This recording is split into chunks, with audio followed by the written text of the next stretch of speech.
Αγαπητοί φίλοι, γεια σας. Στο σημερινό βίντεο θα ταξιδέψουμε στην Κωνσταντινούπολη, τη θρυλική βασιλίδα των πόλεων, και θα δούμε πώς γεννήθηκε η νέα πρωτεύουσα του Μεγάλου Κωνσταντίνου.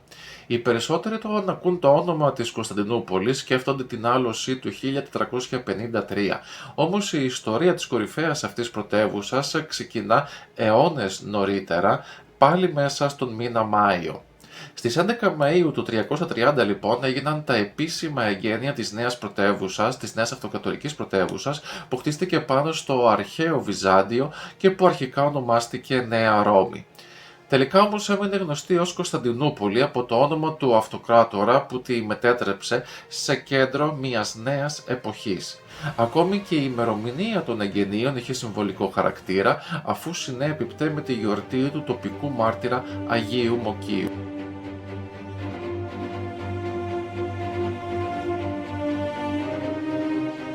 Η ιστορία της Κωνσταντινούπολης αρχίζει πολλούς αιώνες πριν από τον Μεγάλο Κωνσταντίνο, όταν στη θέση της υπήρχε η αρχαία ελληνική αποικία του Βυζαντίου. Η πόλη ιδρύθηκε περί το 660 π.Χ. στο πλαίσιο του δεύτερου ελληνικού αποικισμού, την εποχή δηλαδή που οι Έλληνες ταξίδευαν σε όλη τη Μεσόγειο και τον Ευξηνοπόντο, αναζητώντας νέες πατρίδες και εμπορικούς σταθμούς. Σύμφωνα με την παράδοση, αρχηγός των Απίκων ήταν ο Βίζας από τα Μέγαρα.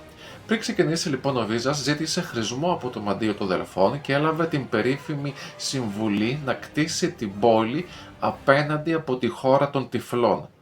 Όταν ο Βίζας έφτασε στο Βόσπορο, κατάλαβε αμέσως το νόημα του χρησμού. Οι κάτοικοι της Χαλκιδόνας είχαν εγκατασταθεί στην ασιατική ακτή χωρίς να αντιληφθούν τη μοναδική στρατηγική αξία της απέναντι πλευράς με τον ασφαλή κεράτιο κόλπο. Έτσι το Βυζάντιο κτίστηκε σε στρατηγικό σημείο ανάμεσα σε Ευρώπη και Ασία, ελέγχοντας τους δρόμους προς τον Εύξηνο Πόντο. Η θέση αυτή του Βυζαντίου το έκανε πλούσιο, αλλά και συνάμα το μετέτρεψε σε πεδίο συγκρούσεων μεταξύ των ισχυρών δυνάμεων της εποχής, όπως ήταν η Αθήνα, η Σπάρτη και η Περσία. Αργότερα το Βυζάντιο πέρασε στον έλεγχο των Ρωμαίων, καταστράφηκε σε εμφύλιο πόλεμο από τον Σεπτίμιο Σεβύρο και ξανακτίστηκε και συνέχισε την πορεία του προς την ιστορία. Τότε οι Ρωμαίοι μετονόμασαν το Βυζάντιο σε Αυγούστα Αντωνίνα.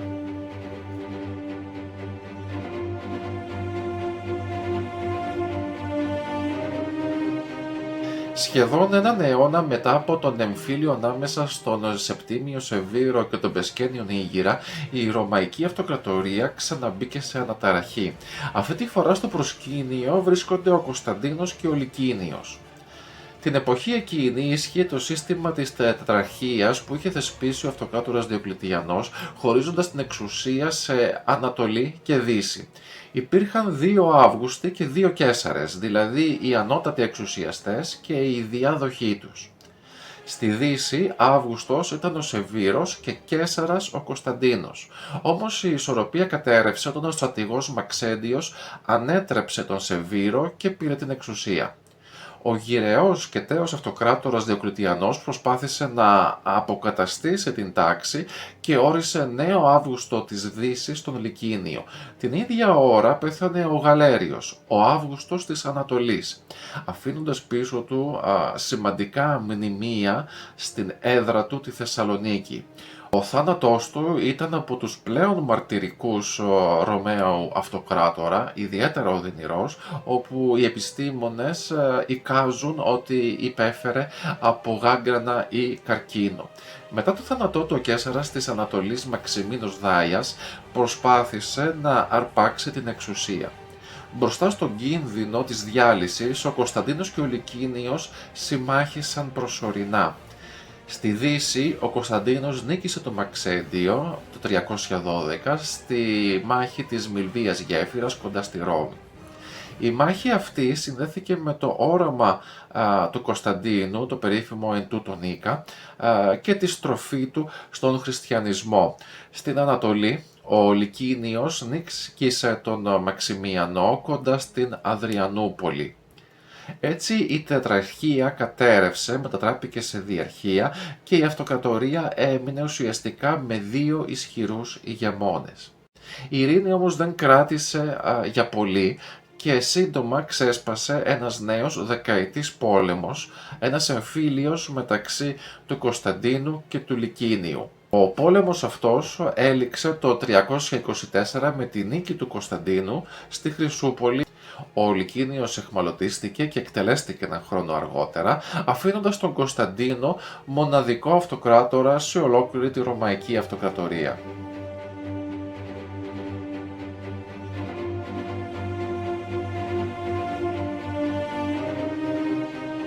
Όταν ο Κωνσταντίνος πήρε την απόφαση να δημιουργήσει μια νέα πρωτεύουσα, η Ρώμη είχε ήδη χάσει τον ρόλο της ως πραγματικό διοικητικό κέντρο της αυτοκρατορίας. Μπορεί η Ρώμη να διατηρούσε το ιστορικό της κύρος και τη συμβολική της σημασία, όμως οι αυτοκράτορες είχαν μεταφέρει την έδρα τους σε άλλες πόλεις. Στην εποχή της τετραρχίας λοιπόν προτιμούσαν κυρίως το Μιλάνο, τη Θεσσαλονίκη και την Νικομίδια ως πρωτεύουσά τους ή εκάστοτε Αύγουστη, επειδή βρίσκονταν πιο κοντά στα σύνορα όπου υπήρχαν και οι πραγματικές απειλές για το κράτος. Από τον βορρά πίεζαν οι Γότθοι με πύλη εξόδου τον Δούναβη και από την Ανατολή οι Πέρσες, οπότε η παρουσία του αυτοκράτορα κοντά στα μέτωπα θεωρούνταν απαραίτητη. Μετά τη νίκη του Κωνσταντίνου επί του Λυκίνιου το 324, ο Κωνσταντίνος στράφηκε στο αρχαίο Βυζάντιο και αποφάσισε να κτίσει εκεί τη Νέα Ρώμη, τη μελλοντική Κωνσταντινούπολη. Η θέση της πόλης ήταν στρατηγικής σημασίας, αφού έλεγχε το πέρασμα από τη Μεσόγειο προς τον Εύξηνο Πόντο, όπως έχουμε ήδη πει, και ταυτόχρονα βρισκόταν κοντά στα σημαντικότερα στρατιωτικά κέντρα της εποχής. Υπήρχε όμως και οικονομικός λόγος για την επιλογή της συγκεκριμένης θέσης για τη δημιουργία της νέας πρωτεύουσας. Η Ανατολή, δηλαδή η Μικρά Ασία, η Συρία και η Αίγυπτος, ήταν το πλουσιότερο τμήμα της αυτοκρατορίας, ενώ η Δύση βυθιζόταν σταδιακά στην παρακμή. Παράλληλα, ο Κωνσταντίνος είχε αντιληφθεί τη μεγάλη άνοδο του χριστιανισμού. Η παλιά Ρώμη, που ήταν δεμένη με την ειδωλολατρία και εκεί έδρευε η εχθρική προς τη νέα θρησκεία σύγκριτος, δεν τέριαζε στο νέο όραμα του Κωνσταντίνου. Έτσι θέλησε να δημιουργήσει μια νέα πόλη απαλλαγμένη από τα βαρύδια του παρελθόντος, που θα εξέφραζε τη νέα εποχή της αυτοκρατορίας.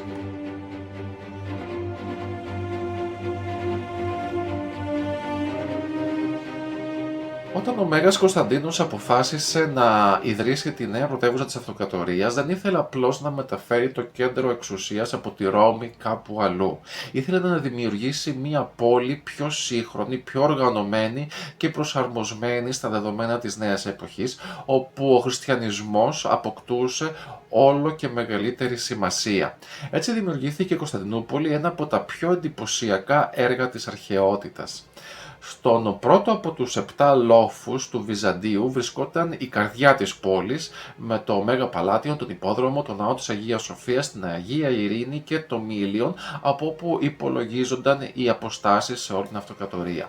Οι κεντρικοί δρόμοι είχαν μεγάλες στοές με κοινοστοιχείες που προστάτευαν τους κατοίκους από τις καιρικές συνθήκες, ενώ μέσα σε αυτές τις στοές λειτουργούσαν πολλά καταστήματα, οι λεγόμενοι έμβολοι, θυμίζοντας τις σύγχρονες εμπορικές αγορές.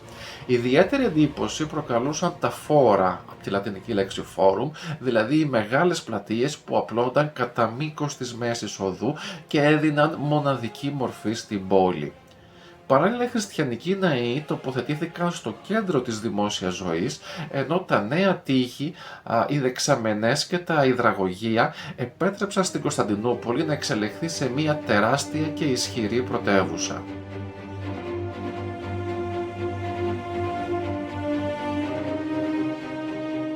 Στις 11 Μαΐου του 330 έγιναν τα επίσημα εγγένεια της νέας πρωτεύουσας που είχε δημιουργήσει ο Μέγας Κωνσταντίνος. Οι γιορτές κράτησαν 40 ημέρες και δεν αφορούσαν μόνο την ίδρυση μιας νέας πόλης. Στην πραγματικότητα, ο αυτοκράτορας ήθελε να ανακοινώσει, να διατυμπανίσει καλύτερα ότι ξεκινούσε μια νέα εποχή για τη Ρωμαϊκή Αυτοκρατορία, με κέντρο πλέον τη Νέα Ρώμη, δηλαδή την Κωνσταντινούπολη.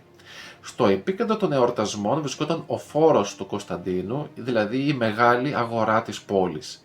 Εκεί είχε στηθεί μια τεράστια πορφυρή στήλη, πάνω στην οποία βρισκόταν το άγαλμα του ίδιου του αυτοκράτορα. Ο Κωνσταντίνος παρουσιαζόταν σαν ένας νέος θεός ήλιος Απόλλωνας, αλλά ταυτόχρονα συνέδεε την εξουσία του με τον χριστιανισμό.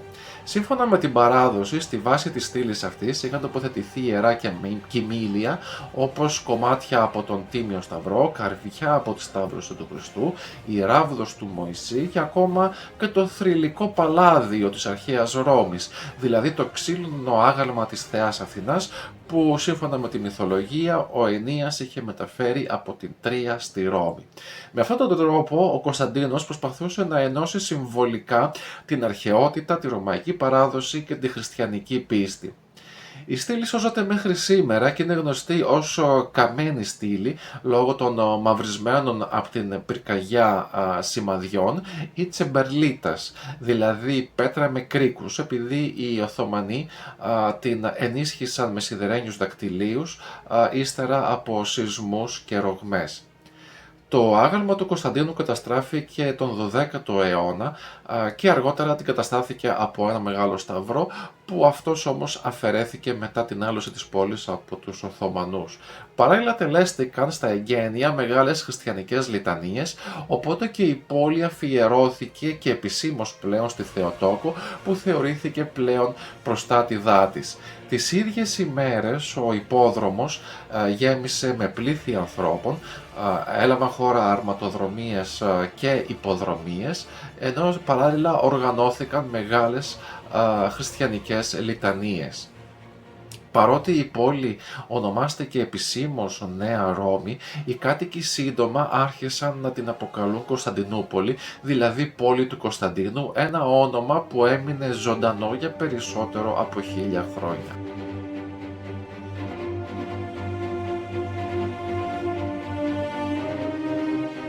Όταν ο Μέγας Κωνσταντίνος αποφάσισε να ιδρύσει τη νέα του πρωτεύουσα, επέλεξε μια Χερσόνησο με 7 λόφους, ακολουθώντας το πρότυπο άλλων μεγάλων πόλεων της αρχαιότητας, όπως ήταν η Ρώμη, η Αθήνα, η Ιερουσαλήμ, η Αλεξάνδρεια και άλλες. Η Κωνσταντινούπολη απλωνόταν από το ανατολικό άκρο, δηλαδή στον Βόσπορο, προς τα δυτικά, ενώ οι 6 πρώτοι λόφοι σχημάτισαν μια εντυπωσιακή καμπύλη πάνω από τον κεράτιο κόλπο.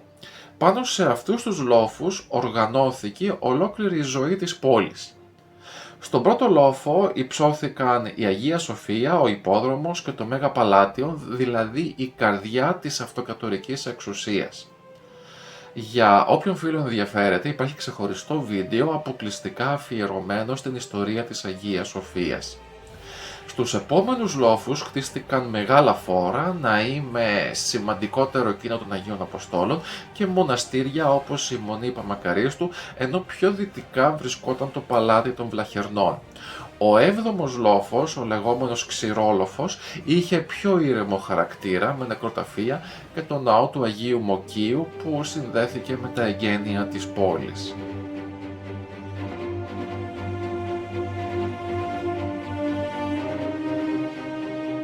Η Κωνσταντινούπολη εξελίχθηκε γρήγορα στη σημαντικότερη και πλουσιότερη πόλη της Μεσογείου, όμως από την αρχή είχε να αντιμετωπίσει ένα μεγάλο πρόβλημα. Το νερό δεν επαρκούσε για τις ανάγκες του τεράστιου πληθυσμού της. Οι φυσικές πηγές της περιοχής ήταν λίγες και ούτε ο ποταμός Λύκος ούτε η πηγή του Μπαλουκλή μπορούσαν να καλύψουν τις ανάγκες της αυτοκρατορικής πρωτεύουσας. Γι' αυτόν τον λόγο λοιπόν δημιουργήθηκε ένα τεράστιο υδρευτικό σύστημα, ένα από τα πιο εντυπωσιακά της αρχαιότητας. Ήδη από τα ρωμαϊκά χρόνια είχαν κατασκευαστεί υδραγωγεία που έφερναν νερό από μακρινές περιοχές, ενώ κάτω από τους δρόμους υπήρχε ένα πολύπλοκο δίκτυο αγωγών.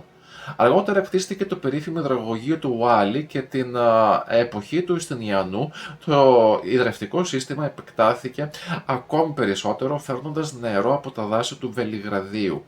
Το πρόβλημα όμως ήταν ότι σε περιόδους πολιορκίας τα υδραγωγεία μπορούσαν εύκολα να καταστραφούν. Έτσι οι Βυζαντινοί δημιούργησαν μεγάλες κινστέρνες, δηλαδή υπόγειες δεξαμενές αποθήκευσης νερού. Η πιο γνωστή είναι η Βασιλική Κινστέρνα, το σημερινό Γερεμπατάν Σαράι, χωρητικότητας 78.000 κυβικών μέτρων νερού, ενώ η μεγαλύτερη κινστέρνα ήταν αυτή του Μοκίου στα δυτικά της πόλης, χωρητικότητας 370.000 κυβικών μέτρων νερού. Το νερό έφτανε στις γειτονιές μέσα από δημόσιες κρίνες και νυμφαία, που συχνά αυτά ήταν διακοσμημένα με παραστάσεις της Παναγίας ως ζωοδόχου πηγής. Μετά όμως από τον 8ο αιώνα, πολλές δεξαμενές εγκαταλείφθηκαν και μετατράπηκαν σε χώρο απορριμμάτων ή ακόμη και νεκροταφεία, κάτι που συνέβαλε στην εξάπλωση επιδημιών. Δεν είναι τυχαίο ότι τότε ο εορτασμός της καθαγίασης των υδάτων στα Θεοφάνεια απέκτησε τόσο σημαντικό χαρακτήρα για τους κατοίκους της πόλης. Μετά την άλωση της Κωνσταντινούπολης από τους Σταυροφόρους το 1204, μεγάλο μέρος του ιδρευτικού δικτύου ερήμωσε, ενώ οι Οθωμανοί αργότερα ανακατασκεύασαν μόνο ένα μικρό τμήμα του. Μάλιστα, πολλές υπόγειες δεξαμενές είχαν ξεχαστεί εντελώς, μέχρι που ανακαλύφθηκαν τυχαία μετά από αιώνες.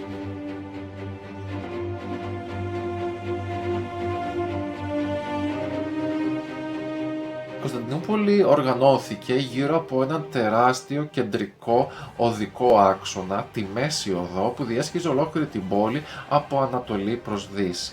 Πάνω σε αυτόν τον άξονα βασίστηκε όλο το πολεοδομικό σχέδιο της νέας πρωτεύουσας, ενώ οι κάθετοι δρόμοι δημιουργούσαν τις συνοικίες και τα οικοδομικά τετράγωνα της πόλης. Η αρχή της βρισκόταν κοντά στην Αγία Σοφία και το Μέγα Παλάτιον, δηλαδή στο κέντρο της αυτοκρατορικής εξουσίας. Ο δρόμος ήταν στρωμένος με μάρμαρο και στις δύο πλευρές του υπήρχαν μεγάλες στοές με καταστήματα, εργαστήρια και χώρους συνάντησης. Η Μέση Οδός δεν ήταν απλώς ένας δρόμος. Αποτελούσε το κέντρο της δημόσιας ζωής της Κωνσταντινούπολης. Στην αφετηρία της βρισκόταν το Μήλιον, το σημείο από που μετρούνταν όλες οι αποστάσεις της αυτοκρατορίας. Ήταν ένα εντυπωσιακό τετράπυλο μνημείο διακοσμημένο με αγάλματα του Κωνσταντίνου, της Αγίας Ελένης, της Θεάς Τύχης και του Σταυρού. Το Μήλιον κατεδαφίστηκε για να κατασκευαστεί πλησίον αυτού ένα υδραγωγείο στις αρχές του 16ου αιώνα. Η μορφή της πόλης επηρεάστηκε έντονα από τους λόφους και τις ακτές της περιοχής. Έτσι δημιουργήθηκαν ανηφορικοί δρόμοι, σοκάκια στενά, κλιμακοστάσια, αδιέξοδα που έδωσαν στην Κωνσταντινούπολη τον ιδιαίτερο χαρακτήρα της. Η Μέση Οδός κατέληγε στην Χρυσή Πύλη. Αργότερα, όταν η πόλη επεκτάθηκε επί Θεοδοσίου, η Μέση Οδός διακλαδώθηκε. Ο ένας δρόμος οδηγούσε στη Νέα Χρυσή Πύλη, από όπου περνούσαν οι θριαμβευτικές πομπές των αυτοκρατόρων, ενώ ο άλλος κλάδος κατέληγε στην πύλη της Αδριανούπολης, το σημείο όπου στο τέλος της ζωής της αυτοκρατορίας εισήλθε ο Μωάμεθ ο προφητής το 1453.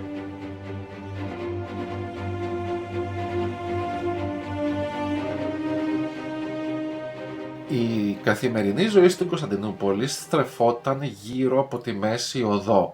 Κατά μήκος της απλώνονταν οι περίφημες αγορές, τα γνωστά φόρα, που αποτελούσαν τα σημαντικότερα κέντρα της πολιτικής, της οικονομίας και της κοινωνικής ζωής.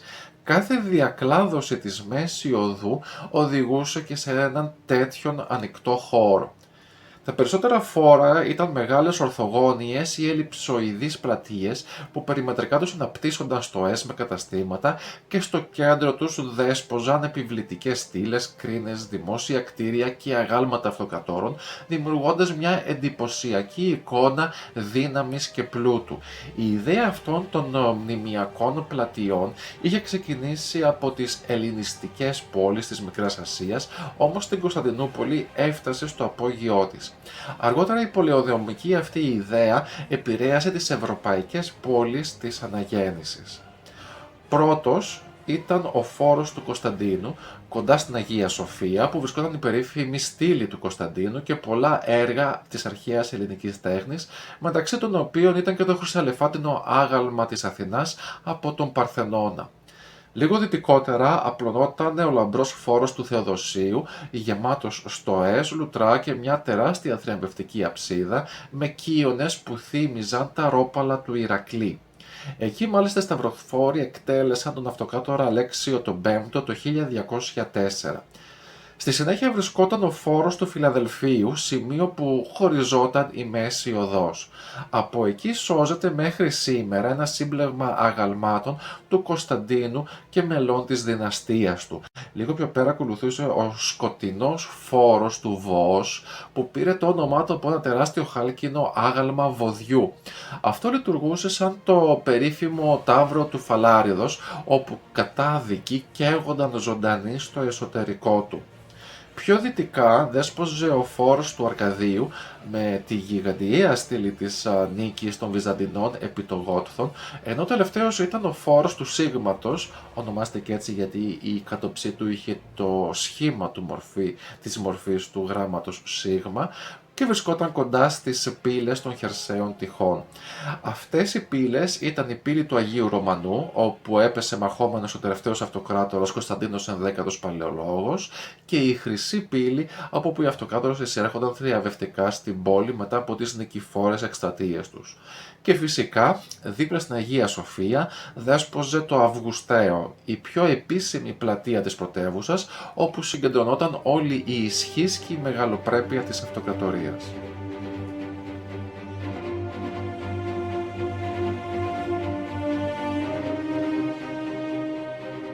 Όταν ο Μέγας Κωνσταντίνος ίδρυσε την Κωνσταντινούπολη, φρόντισε να κτίσει το αυτοκρατορικό παλάτι στο πιο εντυπωσιακό σημείο της πόλης, δίπλα στον υπόδρομο και με θέα τη θάλασσα του Μαρμαρά. Η επιλογή αυτή είχε βαθύ συμβολισμό. Στη ρωμαϊκή παράδοση, ο αυτοκράτορας έπρεπε να βρίσκεται κοντά στο λαό και στον χώρο που γίνονταν οι αγώνες, οι τελετές και η δημόσια ζωή γενικότερα. Έτσι η εξουσία παρουσιαζόταν ως κομμάτι της καθημερινότητας της αυτοκρατορίας. Την ίδια εποχή όμως ο χριστιανισμός άλλαζε ριζικά την εικόνα της αυτοκρατορίας. Στην παλαιά ρωμαϊκή αντίληψη ο αυτοκράτορας θεωρούνταν σχεδόν θεϊκή μορφή. Ο Κωνσταντίνος όμως προσπάθησε να δημιουργήσει ένα νέο πρότυπο. Ο αυτοκράτορας δεν ήταν πλέον θεός, αλλά κυβερνούσε με τη χάρη του Θεού. Γι' αυτό τοποθέτησε πάνω από την κεντρική πύλη του Μεγάλου Παλατιού την εικόνα του ένθρονου Χριστού, του δεσπότη Χριστού, δείχνοντας ότι η εξουσία του είχε θεϊκή νομιμοποίηση. Από τότε οι Βυζαντινοί αυτοκράτορες παρουσιάζονταν σαν εκπρόσωποι του Θεού στη γη και όχι ως θεοί. Το Μεγάλο Παλάτιον δεν ήταν ένα απλό ανάκτορο, αλλά μια ολόκληρη αυτοκρατορική πολιτεία με αίθουσες, στοές, παρεκκλήσεις, αυλές και ιδιωτικά διαμερίσματα. Αυτό καταστράφηκε σε μεγάλο βαθμό κατά τη μεγάλη εξέγερση εναντίον του Ιουστινιανού, γνωστή ως στάση του Νίκα, το 532. Ο Ιουστινιανός όμως αργότερα το ανοικοδόμησε εκ νέου και πιο λαμπρό. Στους επόμενους αιώνες προσθέθηκαν ανατολικές επιρροές, όπως η οξυκόρυφη Τρούλη, καθώς και ψηφιδωτά και πολυτελείς διακοσμήσεις. Μετά τον 11ο αιώνα οι αυτοκράτορες μεταφέρθηκαν στις Βλαχέρνες και το Μέγα Παλάτιον άρχισε να εγκαταλείπεται. Η επίσημη είσοδος του οικοδομικού αυτού συμπράγματος ήταν η περίφημη Χαλκή Πύλη, που ονομαζόταν έτσι εξαιτίας των τεράστιων χάλκινων θυρών της. Πίσω της απλωνόταν ένας πολυτελής διάδρομος επενδυμένος με μάρμαρα και διακοσμημένος με αγάλματα, χρυσά ψηφίδωτα, ακόμη και γλυπτά που είχαν μεταφερθεί από το ναό της Αρτέμιδος στην Έφεσο, ένα από τα 7 θαύματα της αρχαιότητας. Πάνω από το οικοδόμημα αυτό υψωνόταν ένας τρούλος με χρυσά κεραμίδια που αντανακλώσαν το φως και έδιναν στο παλάτι μια σχεδόν υπερφυσική λάμψη. Αμέσως μετά βρισκόταν ο Χρυσοτρίκλινος, ένα οκταγωνικό κτίριο με τεράστιο τρούλο και 8 αψηβοδοτές κόγχες. Ήταν ουσιαστικά η μεγάλη αίθουσα του θρόνου όπου γίνονταν οι επίσημες τελετές και οι υποδοχές των πρεσβευτών. Πάνω από τον αυτοκρατορικό θρόνο υπήρχε ένα ψηφιδωτό του ένθρονου Χριστού, σύμβολο της θεϊκής προέλευσης της εξουσίας του Βυζαντινού αυτοκράτορα.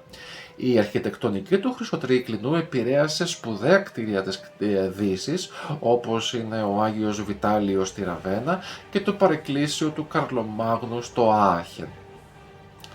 Δίπλα στο Χρυσοτρίκλινο βρισκόταν το τρίκλινο των 19 κουβιτών, η μεγάλη δηλαδή αίθουσα συμποσίων του παλατιού.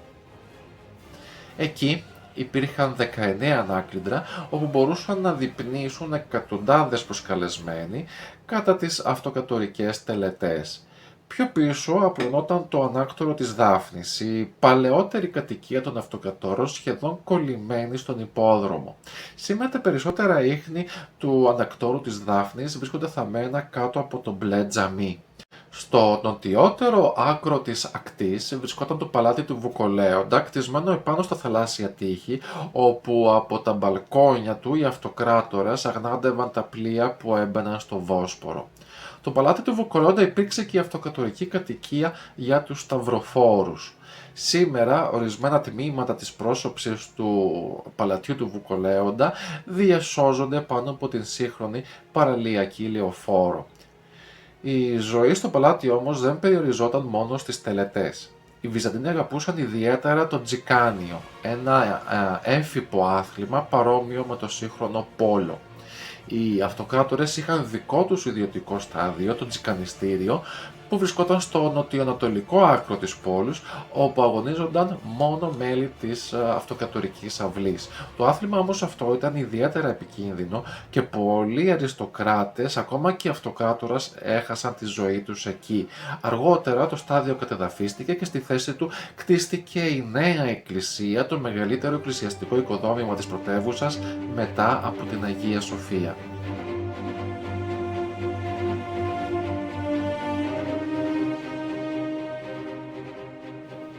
Δίπλα ακριβώς στο μεγάλο παλάτι, στα ανατολικά του Ευγουσταίου, υψωνόταν το ανάκτορο της Μαγνάβρας, ένα από τα πιο εντυπωσιακά κτίρια της αυτοκρατορικής Κωνσταντινούπολης. Αρχικά η Μαγνάβρα λειτουργούσε ως έδρα του μάγιστρου των βασιλικών οφικίων, δηλαδή του ανώτατου αξιωματούχου της διοίκησης, κάτι σαν τον σύγχρονο πρωθυπουργό, όμως μετά τη στάση του Νίκα, η Μαγνάβρα μετατράπηκε σε επίσημη αίθουσα των ακροάσεων του αυτοκράτορα. Εκεί συνεδρίαζε συχνά και η Σύγκριτος, ενώ πραγματοποιούνταν ακόμη και εκκλησιαστικές σύνοδοι. Η Μαγνάβρα ήταν μια μεγαλοπρεπής τρίκλητη βασιλική. Στην ανατολική της κόγχη βρισκόταν ο αυτοκρατορικός θρόνος, όμως αυτό που άφηνε άφωνους τους ξένους επισκέπτες ήταν τα μηχανικά θαύματα της Μαγνάβρας. Καθώς πλησίαζαν αυτοί τον αυτοκράτορα, ο θρόνος ανυψωνόταν αργά μπροστά στα μάτια τους.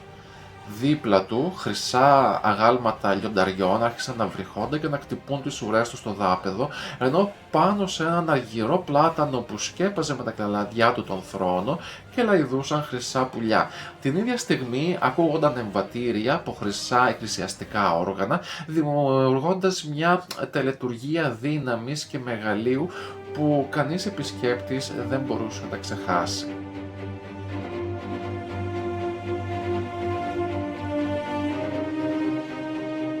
Στη βόρεια πλευρά του υποδρόμου βρισκόταν το περίφημο παλάτι του Λαύσου, η πολυτελής δηλαδή κατοικία του ισχυρού ευνούχου και αρχιθαλαμιπόλου του Θεοδοσίου του Δεύτερου. Το μέγαρο αυτό δεν ήταν απλώς μια αριστοκρατική έπαυλη. Έμοιαζε περισσότερο με ένα ιδιωτικό μουσείο γεμάτο αριστουργήματα της αρχαιότητας. Ο Λαύσος είχε συγκεντρώσει εκεί μερικά από τα σπουδαιότερα αγάλματα του αρχαίου ελληνικού κόσμου, όπως την Αφροδίτη της Κνίδου, τον Έρωτα και τον καιρό του Λύσιππου, αλλά και τη θρυλική Ήρα της Σάμου. Το κορυφαίο όμως έκθεμα ήταν το χρυσαλεφάντενο άγαλμα του Δία από την Ολυμπία, που εντυπωσίαζε τόσο πολύ ώστε επηρέασε ακόμα και την εικόνα του Χριστού Παντοκράτορα. Όλα όμως χάθηκαν στη μεγάλη πυρκαγιά του 475 που κατέστρεψε το παλάτι και τους ανεκτήμητους θησαυρούς του Λαύσου.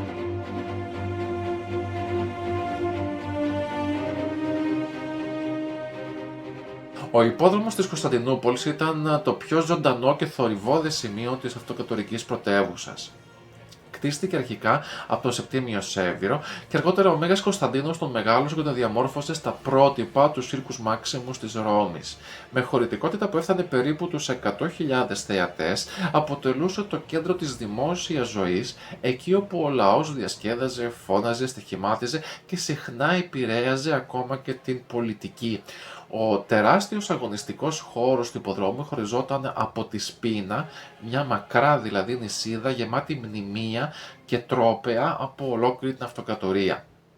Εκεί μεταξύ άλλων υψωνόταν ο Βελίσκος του Τούθμοση του Τρίτου από την Αίγυπτο, ο Χάλκινος Τρίποδας των Πλατεών από τους Δελφούς και ο κτιστός ο Βελίσκος του Κωνσταντίνου του 7ου Πορφυρογέννητου. Δίπλα στις κερκίδες βρισκόταν το αυτοκρατορικό θεωρείο, το περίφημο κάθισμα που συνέδεε απευθείας τον υπόδρομο με το παλάτι της Δάφνης. Μετά την άλωση από τους σταυροφόρους το 1204, οι αιρματοδρομίες σταμάτησαν οριστικά. Τότε αυτοί μετέφεραν και το περίφημο τέθρυπο χάλκινο άγαλμα που κοσμούσε την είσοδο του υποδρόμου στην Βασιλική του Αγίου Μάρκου της Βενετίας. Τέλος, οι Οθωμανοί χρησιμοποίησαν το χώρο του υποδρόμου για στρατιωτικές ασκήσεις και σήμερα στη θέση του απλώνεται η πλατεία Σουλτάν Αχμέτ.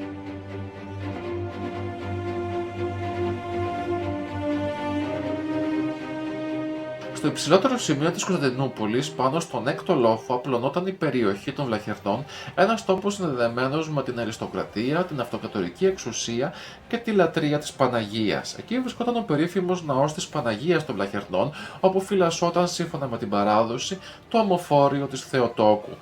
Δίπλα του, ο Αλέξιος ο πρώτος ο Κομνηνός έκτισε το λαμπρό παλάτι των Βλαχερνών, που σύντομα έγινε η κύρια κατοικία των αυτοκρατόρων. Οι αίθουσές του ήταν επενδυμένες με χρυσό ασίμι και πολύτιμους λίθους που έλαμπαν ακόμη και μέσα στη νύχτα. Μετά τη λαϊλασία των Σταυροφόρων, οι παλαιολόγοι ανοίγηραν λίγο νοτιότερα το παλάτι του Πορφυρογέννητου. Με τα κομψά τοξωτά του παράθυρα, το παλάτι αυτό προμήνυε ήδη την αρχιτεκτονική της αναγέννησης. Παρά τις καταστροφές και τις αλλεπάλληλες αλλαγές χρήσης του παλατιού του Πορφυρογέννητου ανά τους αιώνες, το μνημείο σώζεται μέχρι σήμερα και πρόσφατα ανακαινίστηκε πλήρως.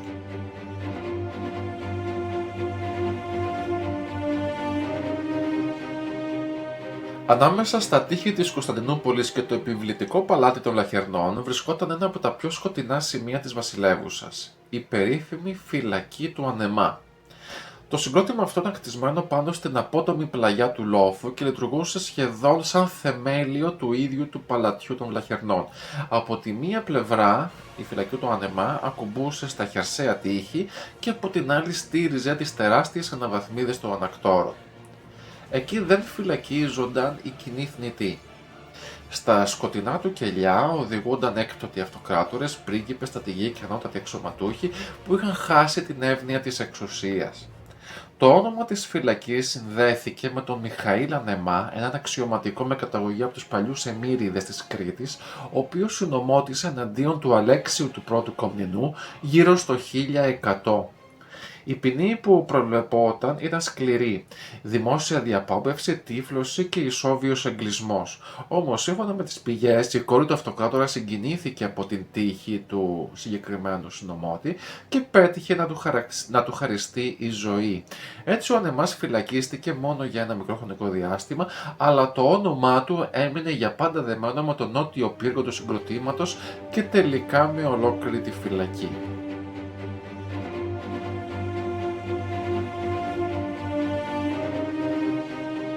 Ανάμεσα στον τρίτο και στον τέταρτο λόφο της Κωνσταντινούπολης απλωνόταν μια αριστοκρατική συνοικία γεμάτη πολυτελείς επαύλεις πριγκιπισσών και αυτοκρατορικών οικογενειών.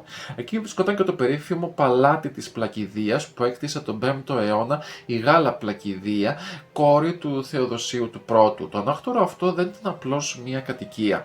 Εξελίχθηκε σε σημαντικό πολιτικό και εκκλησιαστικό κέντρο της αυτοκρατορίας. Από τον 6ο αιώνα έγινε η επίσημη έδρα του παπικού αντιπροσώπου στην Κωνσταντινούπολη και τόπος φιλοξενίας των ίδιων των παπών όταν επισκέπτονταν τη βασιλεύουσα. Εκεί εκτελήχθηκαν έντονες θρησκευτικές και πολιτικές συγκρούσεις. Μάλιστα, στα τέλη του 6ου αιώνα πραγματοποιήθηκε στο παλάτι και η περίφημη δίκη με κατηγορίες περί λατρείας του διαβόλου, προκαλώντας τεράστια αναστάτωση στην πόλη. Σύμφωνα με τις πηγές, δεκάδες χιλιάδες εξαγριωμένοι κάτοικοι της Κωνσταντινούπολης πολιόρκησαν το κτίριο, ώσπου τελικά επενέβη ο ίδιος ο αυτοκράτορας για να αποκαταστήσει την τάξη. Αργότερα, την εποχή των θρησκευτικών για τον μονοθελετισμό, το παλάτι υπέστη νέες λαιλασίες και καταστροφές. Το 711 ήταν η τελευταία φορά που ο Ρωμαιοκαθολικός Πάπας επισκέφθηκε την Κωνσταντινούπολη, ο Πάπας Κωνσταντίνος, ο οποίος και διέμεινε στο παλάτι της Πλακιδείας. έπρεπε να περάσουν τουλάχιστον 12 αιώνες για να επισκεφθεί εκ νέου ρωμαιοκαθολικός θρησκευτικός ηγέτης στην Κωνσταντινούπολη. Και κάπως έτσι ολοκληρώνεται το σύντομο ταξίδι μας στη γέννηση και τη δόξα της Κωνσταντινούπολης, μιας πόλης που ένωσε τη Ρώμη, τον ελληνικό κόσμο και τον χριστιανισμό σε μια νέα αυτοκρατορία. Σας ευχαριστώ που ήσασταν μαζί μου.